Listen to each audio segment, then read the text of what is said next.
You are watching the Run to Christ YouTube channel. Please subscribe if you haven't already and click the bell to receive all notifications.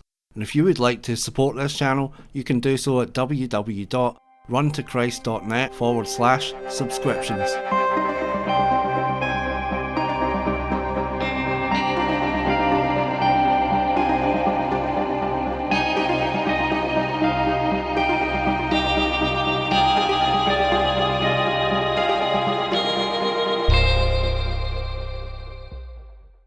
So who is Anthony Fauci?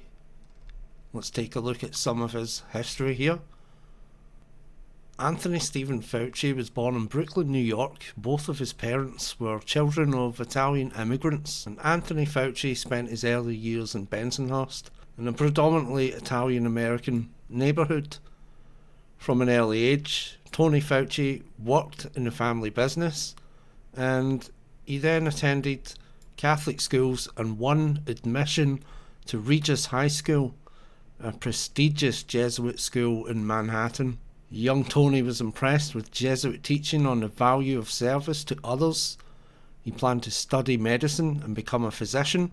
Fauci graduated from the College of the Holy Cross, another Jesuit institution, and then went on to Cornell University Medical College.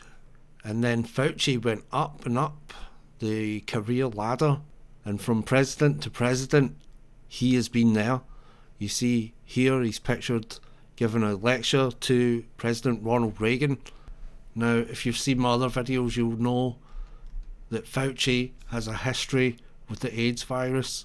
He's mentioned it in his press conferences. He's brought it up when he was asked about conspiracy theories regarding COVID-19. As you may remember from live streams where I told you about Kary Mullis. Now Kary Mullis is a Nobel Prize winner, and he won the Nobel Prize for none other than the PCR test that they use to diagnose a person with COVID-19. Now Kary Mullis opposed the scientific dictatorship of the time and went against the grain when he said HIV does not cause AIDS. Fauci was on the opposing side to Kary Mullis. And this guy has been the Jesuit point man for decades. I'm a scientist, I'm a physician, I'm a public health person. So where did Dr. Fauci's desire to serve the public come from?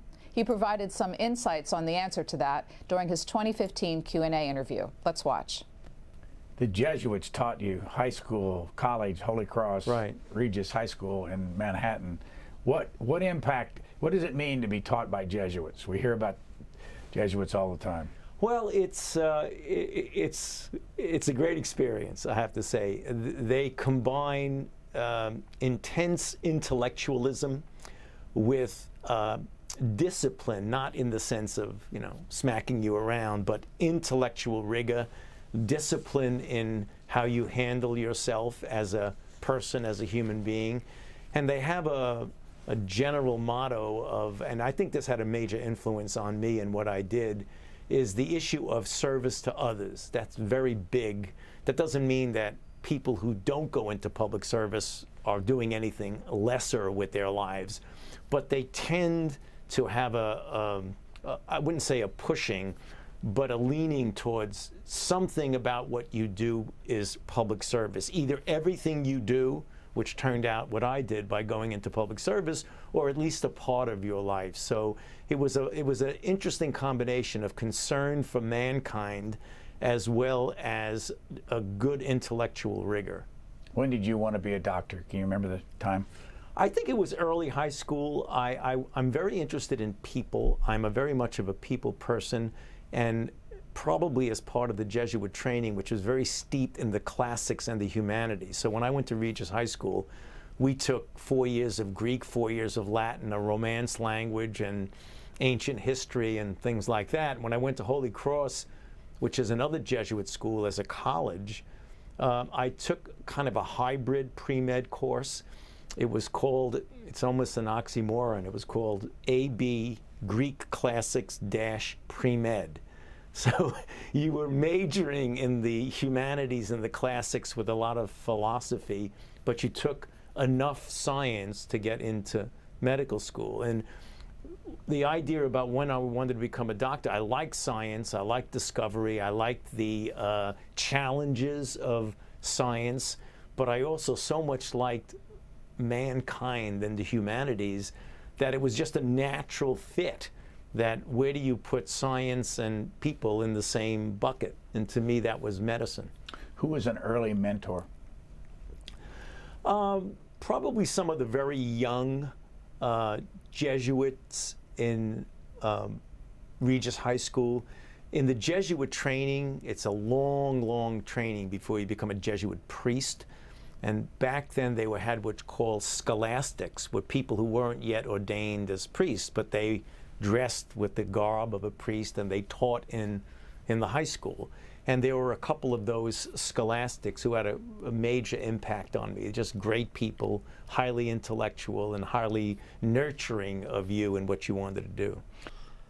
And you heard it from his own mouth that they were such an influence on him. They pushed him to certain places, or not a pushing as he called it.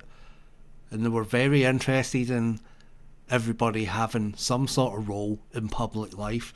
Now, why would you think they would want that? So Fauci attended Georgetown University and gave this keynote address, and in it he predicted a pandemic. Given, as you heard from the introduction, that I have been around for a while and have had the opportunity and the privilege and the pleasure of serving in 5 administrations, I thought I would bring that perspective to the topic today, is the issue of pandemic preparedness. And if there's one message that I want to leave with you today based on my experience, and you'll see that in a moment, is that there is no question that there will be a challenge to the coming administration in the arena of infectious diseases, both chronic infectious diseases in the sense of already ongoing disease, and we have certainly a large burden of that, but also there will be a surprise outbreak. There will be a surprise outbreak. There will be a surprise outbreak. And I hope by the end of my relatively short presentation, you will understand why history, the history of the last 32 years that I've been the director of NIAID, will tell the next administration that there's no doubt in anyone's mind that they will be faced with the challenges that their predecessors were faced with. So there you have it, folks. Do you think he had foreknowledge? Do you think the CEOs who resigned and sold their shares and left their jobs knew what was coming in 2020? Sierra biology professor recalled famous scientist as a phenomenal humanitarian. Now, you scroll down here. Fauci received a Jesuit education growing up Catholic, but he has said his faith has evolved over the years.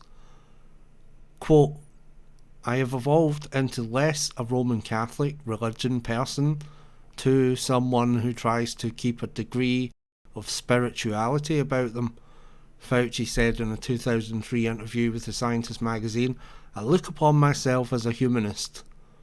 I have faith in the goodness of humankind. Okay, now check this out. This is an article about Pope Francis's Easter message supporting a universal wage. Okay, market solutions do not reach the peripheries and state protection is hardly visible. He suggests the time might be right for new thinking. And down here he says, saying that the world needs to downshift, take stock and renew, the Pope cautions. And remember folks, Pope Francis is a Jesuit. I hope that this time of danger will free us from operating on automatic pilot, shake our sleepy consciences and allow a humanist and ecological conversion that puts an end to the idolatry of money and places human life and dignity at the centre. There you have it. Humanist. Fauci. I am more of a humanist. I look upon myself as a humanist.